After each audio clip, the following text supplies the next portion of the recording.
हाँ, क्वेश्चन समझ में आया? क्या निकालना है? लेंस निर्माता सूत्र या पतले लेंस के लिए अपवर्तन सूत्र।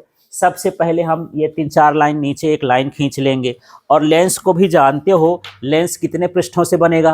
2 पृष्ठों से। तो यदि उत्तल लेंस है तो 2 पृष्ठ ऐसे लाएंगे, उनको जोड़ देंगे, ठीक है। और जोड़ने के लिए भी ना एक गोंद होता है, कनाडा बालसम बोलते हैं, वो कांच जैसे ही होता है। यदि जोड़ देंगे तो जोड़ का पता नहीं चलता कि ये जुड़ा है, इस तरह से वो जुड़ता है, ठीक है। तो 2 कांच के टुकड़े लेना है, उसको क्या करना है? जोड़ देना है। तो फिलहाल मैं ये बता रहा था कि जो लेंस होता है वो कितने पृष्ठों से मिलकर बना होता है? 2 पृष्ठ। एक टुकड़ा ये हो गया, ठीक है। इसका नाम मैं रख देता हूं, ये मैं ऐसे कर देता हूं, ये डैश डैश। इस पृष्ठ का नाम हो गया ए बी, ठीक। एक टुकड़ा ये हो गया। अब दूसरा टुकड़ा लाएंगे, लेकिन इसके पहले से हम चित्र बना लेते हैं। मान लो इसके सामने एक वस्तु रखी है, क्या? ओ, ठीक है। यहां से ये किरण यहां तक जाएगी सीधे सीधे, और जैसे लेंस में घुसेगी मुड़ना चालू कर देगी, अपवर्तन होगा। और जब अपवर्तन होगा तो ये मुड़ करके इधर कहीं जा करके ये इसका प्रतिबिंब बन गया। ये मान के चलते हैं I1। अब यहाँ पर 2 बार प्रतिबिंब इसलिए लिखूंगा कि इसमें कितने टुकड़े हैं? 2। तो ये पहले टुकड़े से जो प्रतिबिंब बना है वो क्या है? I1, ठीक है। अब मैं एक काम करता हूं, इसके बगल में ही ला करके दूसरा टुकड़ा सेट कर देता हूं। ये लेंस का ये कौन सा भाग हो गया? दूसरा। इसका नाम क्या हो गया? CD, ठीक है। तो इधर के भाग का नाम क्या है? AB, और इधर के भाग का नाम क्या है? CD। जब मैं इस टुकड़े को जोड़ूंगा तो और सघन हो गया, और मोड़ेगा। जितना सघन होते जाएगा किरण को क्या करेगा? और मोड़ेगा। जब ये यहां से और मोड़ेगा तो ये किरण फिर यहां पर आ जाएगी, मान लो इधर, और इसका प्रतिबिंब फाइनल क्या बनेगा? I, ठीक है। समझ में आया? फिर से देखते हैं, चित्र को ध्यान से समझना, बाकी डेरिवेशन में ज्यादा कुछ नहीं है। पहले से ये देख लेते हैं, लेंस कितने पृष्ठों का बना होता है? 2। पहला पृष्ठ हम क्या लिए हैं? AB, और AB पृष्ठ के सामने क्या रखे हैं? वस्तु, ऑब्जेक्ट। तो इसका प्रतिबिंब कहां पर बनता है? I1, क्योंकि जब किरण इससे जाएगी अपवर्तन होगा, किरण को थोड़ा मोड़ देगा, जहां ये मिलेगा वहां उसका क्या बन जाएगा? प्रतिबिंब। फिर हम थोड़ी देर बाद दूसरा पृष्ठ ले आएंगे, उसमें चिपका दिए तो उसको थोड़ा और मोड़ देगा। जब और मोड़ देगा तो वो थोड़ा और झुकेगी, और झुकेगा तो उसका प्रतिबिंब कहां बनेगा? I पर। इसमें अब हम नाम रख देते हैं। यहां से यहां तक की दूरी क्या कहलाएगी यार? U, ये वस्तु की दूरी होगी। O ऑब्जेक्ट है ना, ठीक है। यहां से यहां तक की दूरी क्या कहला गई? F नहीं है, ये I है, प्रतिबिंब है। प्रतिबिंब की दूरी को क्या लिखते हैं? V। तो यहां पर मैं लिख दूंगा V। और यहां से यहां तक की जो दूरी है ये क्या हो जाएगी? ये भी प्रतिबिंब है, तो इसको V और नीचे क्या लिख देते हैं? 1, ठीक है। अब यहां पर ये देखो, रेसिपी इसको देखते हैं और समझते हैं। ये AB पृष्ठ के लिए है और ये CD पृष्ठ के लिए। ध्यान से देखना, इसके पहले हम लोग एक सूत्र निकाले हैं कल, μ-1 upon R mu upon V -1 upon U। इस सूत्र को हम निकाले हैं, इसको बोलते हैं गोली पृष्ठ का अपवर्तन सूत्र। इसको 2 बार लिखना है। इस स्टेप को फॉलो करते हैं। यहां पर क्या लिखेंगे? लाइन क्या बनेगी? AB पृष्ठ के लिए वस्तु O है और इसका प्रतिबिंब I1 पर बनता है। बस इतना लिखना है। क्या लिखोगे? नहीं, AB पृष्ठ के लिए वस्तु O है और इसका प्रतिबिंब I1 पर बनता है। तो अपवर्तन सूत्र से, ये कौन सा सूत्र लगाना है? अपवर्तन सूत्र। ध्यान से देखना, अब इस सूत्र को मैं लिख रहा हूं, ठीक है। क्या है उसमें देखते जाओ, आप उधर भी देखते जाओ। क्या लिखा है? हाँ, μ-1, फिर 1 अपॉन क्या है? R। तो इसमें देखना, जैसे 2 पृष्ठ हैं तो इस पृष्ठ की त्रिज्या अलग होगी, इस पृष्ठ की त्रिज्या अलग होगी। तो त्रिज्या को हम ऐसा कर देते हैं, R1 कर देता हूं। पहले वाले का निकाले तो क्या हो गया? R1, ठीक। अब देखो आगे क्या लिखा है? म्यू। थोड़ा सा ध्यान देना, पहले पृष्ठ का प्रतिबिंब कहां पर बना है? I1 पर। तो V की जगह पर क्या लिखोगे? V1। हाँ, यहां ना ये सूत्र, इसको देखो ना यार, इस सूत्र में भी माने होता है प्रतिबिंब की दूरी, और प्रतिबिंब की दूरी कौन सी है? I1 है। कौन से वाले के लिए? AB वाले के लिए। ठीक है, तो यहां पर मैं क्या लिख दूंगा? V1 और माइनस वस्तु इसके लिए कौन सी थी? U। तो यहां पर वस्तु की दूरी क्या हो जाएगी? U। और ये हो गया पहला समीकरण। बस इतना लिखना है, इसको देखते जाना। और यही चीज मैं यहां लिख दिया हूं। तो अब आपको ऊपर का शब्द बताता हूं, ऊपर का शब्द क्या लिखेंगे। तो क्या लिखेंगे? AB पृष्ठ के लिए O वस्तु है और उसका प्रतिबिंब I1 है और इस पृष्ठ की त्रिज्या R1 है। बस इतना लिखना है। तो कौन से सूत्र से? अपवर्तन सूत्र से। ठीक है, अब यही चीज मुझे किसके लिए लिखना है? CD पृष्ठ के लिए। अब CD पृष्ठ के सामने क्या हो गया? I1। भाई इसका प्रतिबिंब यहां पर बना ना, तो ये इसके सामने ये हो गया। ठीक, ऐसा समझ लो कि यदि यहां बगल में आईना रखा है यहां, और एक सामने आईना रखा है और मैं उसके सामने खड़ा हूं, तो मैं इसमें दिखूंगा कि उसमें दिखूंगा? दोनों में दिखूंगा। तो यहां मैं खड़ा हूं तो मेरा प्रतिबिंब वहां बना, फिर उस प्रतिबिंब के कारण इसमें बन रहा है। यदि मैं उसको हटा दूंगा तो इसमें दिखूंगा क्या? नहीं दिखूंगा। तो कहना चाहिए कि इस आईने के लिए वो जो आईना में मैं दिख रहा हूं वो उसका क्या कहलाया? प्रतिबिंब कहलाया। वही चीज है कि ये जो I1 है इसका क्या कहलाएगा? वस्तु। इसके लिए क्या बन जाएगा? वस्तु। और इसका प्रतिबिंब कहां बनेगा? I पर। तो चलो इसमें क्या लिखोगे देखना, ज्यादा कुछ नहीं लिखना है। ये किस पृष्ठ के लिए हो गया? AB। अब किस पृष्ठ के लिए? CD। तो आपको CD में सिर्फ ये बताना है, CD पृष्ठ के लिए वस्तु I1 है और प्रतिबिंब V है। प्रतिबिंब क्या है? I है। बस इतना लिखना है। फिर से दोबारा से रिपीट करता हूं। AB पृष्ठ के लिए, ये AB पृष्ठ है, चित्र को देखो। AB पृष्ठ के लिए वस्तु क्या है? O। प्रतिबिंब क्या है? I1। तो अपवर्तन के नियम से बस इतना लिखेंगे। दूसरा वाला समझा? CD के लिए क्या बोलेंगे? CD के लिए I1 वस्तु है और प्रतिबिंब I। क्योंकि इसके सामने जो है, तो दर्पण के सामने कोई चीज रखोगे वही ना उसके लिए क्या कहलाएगी? वस्तु कहलाएगी। तो इसके सामने क्या कहलाया? I1, इसलिए I1 क्या कहलाएगा? वस्तु। ठीक है। और यदि आपको थोड़ा सा मुझे लग रहा है चेहरा देख करके कि आपके पल्ले नहीं पड़ रहा है, तो ये समझना, यहां पर देखो दो कंडीशन है। ये जो मैं रिमोट रखा हूं इसको समझ लो कि आईना है। ये क्या है? आईना। इसके सामने ये पहला मान लो ये AB है, ये क्या है? AB। और मैं हो गया O वस्तु। तो इसमें मैं दिखूंगा?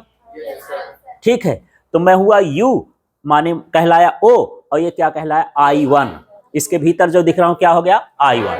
अब मैं इसके बगल में यहां पर आईना रख लूं तो इसके लिए वस्तु कौन कहलाएगी? I1। जो इसके भीतर मैं दिख रहा हूं वो ना कहलाया।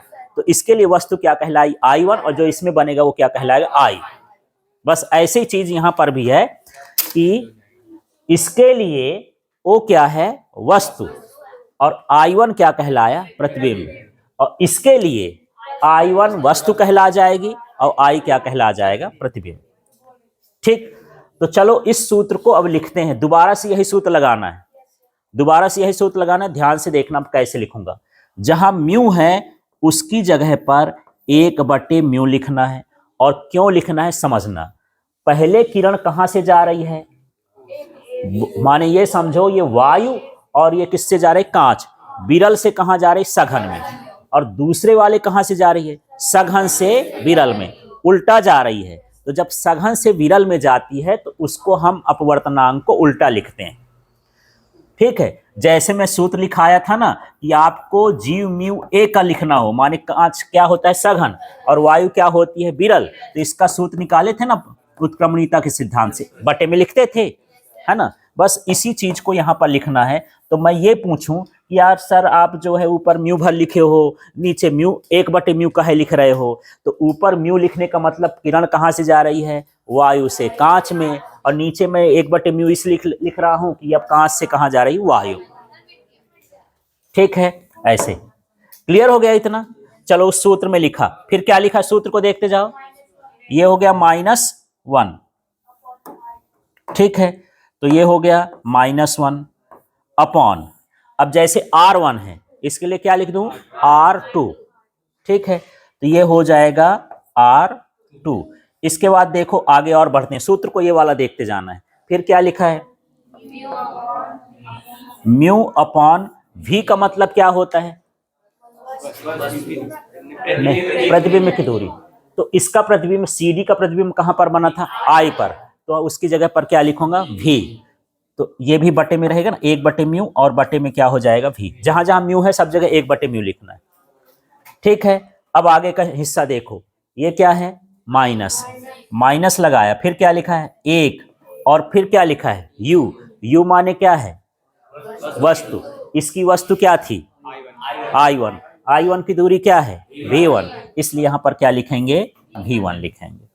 और बस इतने में दिमाग लगाना है, ये दो इक्वेशन में, फिर बाकी तो सब सिंपल सिंपल सा है। ठीक है, तो एक बार मैं रिपीट कर दूंगा दोबारा से, एक बार इसको आप समझते जाओ फिर से। ये लाइन क्लियर हो गई? अब देखो अगला स्टेप बोलता है कि इनको लिखने के बाद म्यू का क्या करना है? गुणा। तो यहां समझना है अब म्यू का गुणा कैसे होगा। इसके साथ भी म्यू का गुणा करना है, ऊपर ऊपर सब में म्यू का गुणा करेंगे। तो देखो इसमें म्यू का गुणा करूंगा तो क्या होगा? नहीं, ऐसा है, म्यू गुणे 1/म्यू करूंगा, 1/म्यू है ना, तो ये कर जाए।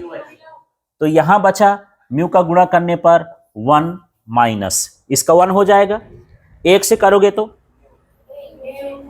1 का गुणा म्यू में करोगे तो म्यू, ये हो जाएगा म्यू। बटे में क्या हो गया? ये R2। अगला स्टेप देखो, इसमें म्यू का गुणा करोगे तो यही स्थिति बन रही ना, म्यू म्यू कट जाएगा तो क्या बनेगा? 1। तो ये हुआ 1/V, और यहां पर फिर इसमें म्यू का गुणा करोगे तो माइनस μ/V1 हो जाएगा। ये आपका कौन सा समीकरण बनेगा? दूसरा बना से। इसी को तो ये CD वाले को ही 2 लाइन लिखना। CD वाले में कितने स्टेप बन जाएंगे? 2। अब दूसरा देख लो, अब यहां पर समीकरण 1 और 2 का क्या करना है? जोड़ना है। तो हमारे पास जो समीकरण 1 और 2 है उसको जोड़ के देखते हैं क्या होता है। ठीक है, हाँ, ध्यान से देखना, समीकरण 1 और 2 को कैसे जोड़ेंगे। तो बराबर के इधर का जो लिखा है उसको आप पहले लिख लोगे क्या? μ-1/R1, ये पहले समीकरण से हो गया। फिर आपको लगाना है प्लस, फिर इधर का लिखेंगे 1 माइनस म्यू अपॉन क्या हो गया? R/2। ठीक है, जोड़ने का मतलब पहले बराबर के इधर का लिख लो और प्लस करके बराबर के उधर का लिख लो। क्लियर हुआ इतना? आगे देखना है अब हमको 1 नंबर का ये पूरा उतार देना, अब उधर का जोड़ के लिखना है। तो म्यू बटे क्या हो गया? V1 माइनस 1/U1, पहले समीकरण से हो गया। फिर प्लस लगाएंगे, बराबर का उधर का देखो, इसमें 1/V और माइनस μ/V1। ठीक है, इस तरह से हम दोनों समीकरण से ये लिख लिए। हाँ ठीक, अब इसमें अभी देखते जाओ कुछ चीजें, अभी देखते जाओ। इसमें कुछ चीजें, इसमें से मुझे कॉमन लेना है। कॉमन लेना है μ-1, अंदर क्या बचेगा? थोड़ा सोच के बताओ यार। ये μ-1 निकला तो 1/R1, यहां प्लस होगा कि माइनस होगा? यदि प्लस होगा तो क्यों और माइनस होगा तो क्यों? अब सुनो, यहां पर देखना, आप क्या निकाल रहे हो? यहां क्या लिखा है? 1-1, ये उल्टा लिखा है ना, तो इसका सीधा करने के लिए बीच में क्या लगेगा? माइनस। तो यहां माइनस लगा देना है। फिर से समझना, हम निकाल रहे हैं μ-1, इधर लिखा है 1 माइनस म्यू, तो इसको μ-1 करने के लिए बीच में क्या लगाना पड़ेगा? माइनस। तो ये आ जाएगा 1/R2। इस तरह से आया। अगले स्टेप में देखो, यहां कुछ कटने लायक है, तो ये और ये कट गया, बचा क्या? 1/V minus 1/U। तो प्लस वाले को पहला लिखा जाता है ना पहले, तो ये हो जाएगा 1/V माइनस 1/U। ठीक, अभी खत्म नहीं हुआ, अगले स्टेप में देखते हैं। अगला स्टेप ये है, यदि u बराबर इन्फिनिटी हो तो v बराबर f। इसका मतलब समझो कि यदि वस्तु हो अनंत में, यू का मतलब क्या है, वस्तु की दूरी, वस्तु कहाँ हो, अनंत में, तो प्रतिबिंब कहाँ पर बनता है, फोकस पर।